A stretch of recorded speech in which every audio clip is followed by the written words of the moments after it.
മൂന്നാമതായിട്ട് ഐശ്വര്യ പോഷണത്തിൽ നമ്മൾ ശ്രദ്ധിക്കണം. എന്താണ് ഈ ഐശ്വര്യ പോഷണത്തിൽ ശ്രദ്ധിക്കണം എന്ന് പറഞ്ഞാൽ? എന്താണ് ഈ ഐശ്വര്യ പോഷണം?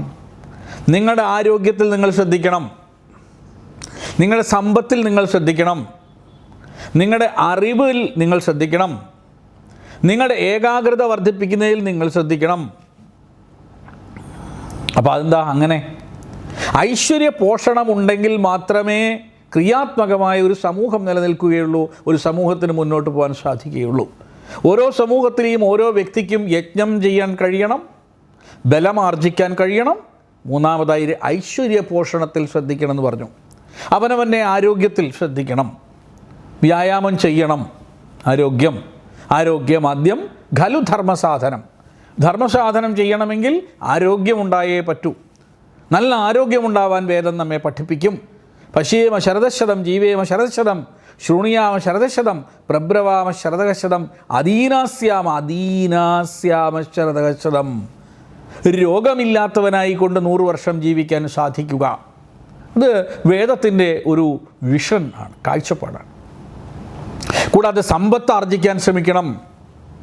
ഐശ്വര്യ പോഷണത്തിൻ്റെ രണ്ടാമത്തെ അംഗമാണ് സമ്പത്തുണ്ടാക്കുക, അറിവ് നേടുക, ഏകാഗ്രത വർദ്ധിപ്പിക്കുക. നമ്മൾ കൂടുതലായി പഠനത്തിന് ഇറങ്ങുക, നന്നായി പഠിക്കുക, വ്യായാമം, യോഗ ചെയ്യുക, പ്രാണായാമം ചെയ്യുക, ധ്യാനം പരിശീലിക്കുക, പോഷകാഹാരം, പുതിയ അറിവല്ലെങ്കിൽ പുതിയ ഭാഷ അല്ലെങ്കിൽ പുതിയ സ്കില്ല് നമ്മൾ പഠിച്ചെടുക്കുക. ബുദ്ധിപൂർവം ഇൻവെസ്റ്റ്മെൻറ്റിൽ ഏർപ്പെടാൻ നമ്മൾ തയ്യാറാവുക. ഇങ്ങനെയുള്ള കാര്യങ്ങളൊക്കെയാണ് നമ്മെ പോഷിപ്പിക്കുന്ന കാര്യം. അതിൽ ശ്രദ്ധ കൊടുക്കുക. സമ്പത്ത്, അറിവ്, ഏകാഗ്രത, ആരോഗ്യം തുടങ്ങിയവയെ പോഷിപ്പിക്കുക. അതാണ് ഐശ്വര്യവർദ്ധന. ഇതാണ് പോഷിപ്പിക്കേണ്ടത്. അങ്ങനെ പോഷിപ്പിക്കുക. വ്യായാമാദികൾ പരിശീലിക്കുക, സൂര്യനമസ്കാരം ചെയ്യുക, യോഗ പരിശീലിക്കുക, പ്രാണായാമം ചെയ്യുമ്പോൾ ഏകാഗ്രത വർദ്ധിക്കും. നമ്മൾ ഓരോ പ്രാണനെയും ഉള്ളിലെടുക്കുകയും ഓരോ തവണയും അത് ശ്രദ്ധാപൂർവം പുറത്തുവിടുകയും ചെയ്തുകൊണ്ടിരിക്കുന്ന പ്രക്രിയ അല്പാൽപമായി പ്രാക്ടീസ് ചെയ്താൽ നമുക്ക് ഏതെങ്കിലും ഒരിടത്ത് മൂക്കിലെങ്കിലും നമ്മളെ ശ്രദ്ധ ഏകീകരിക്കാൻ കഴിയുമ്പോൾ പതുക്കെ നമ്മുടെ ശ്രദ്ധ വർദ്ധിക്കുന്നത് തുടങ്ങും. അങ്ങനെ നമുക്ക് ധ്യാനം പരിശീലിക്കാൻ സാധിക്കണം.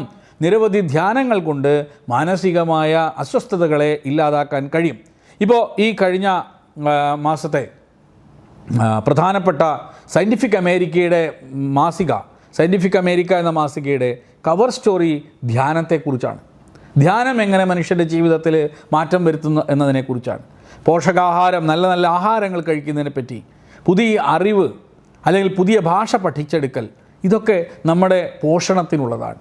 അതേപോലെ ബുദ്ധിപൂർവം നമ്മൾ ഇൻവെസ്റ്റ്മെൻറ്റ് ചെയ്യുക എന്ന് പറയുന്നത്, എന്തിൽ ഏർപ്പെടണം, എങ്ങനെയാണ് നമ്മൾ ധനമുണ്ടാക്കേണ്ടത് തുടങ്ങിയ കാര്യങ്ങളിൽ ശ്രദ്ധ കൊടുക്കുക. ഇതാണ് മൂന്നാമത്തെ ഏറ്റവും പ്രധാനപ്പെട്ട കാര്യം. ഇതുണ്ടെങ്കിൽ നമുക്ക് നിരാശ ഒഴിവാക്കാൻ സാധിക്കുമെന്ന് നമ്മൾ മനസ്സിലാക്കുക. Brought you by Kerala AIDS control society. HIV AIDS സംബന്ധമായ സംശയങ്ങൾക്ക് 1097 എന്ന 24 മണിക്കൂറും പ്രവർത്തിക്കുന്ന ടോൾ ഫ്രീ നമ്പറിലേക്ക് വിളിക്കുക.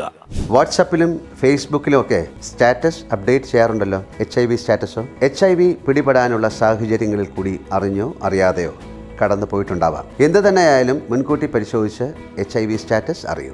സൗജന്യ HIV പരിശോധനയും കൗൺസിലിങ്ങും ആരോഗ്യ കേന്ദ്രങ്ങളിൽ പ്രവർത്തിക്കുന്ന ICTC അഥവാ ജ്യോതിസ് കേന്ദ്രങ്ങളെ സമീപിക്കുക.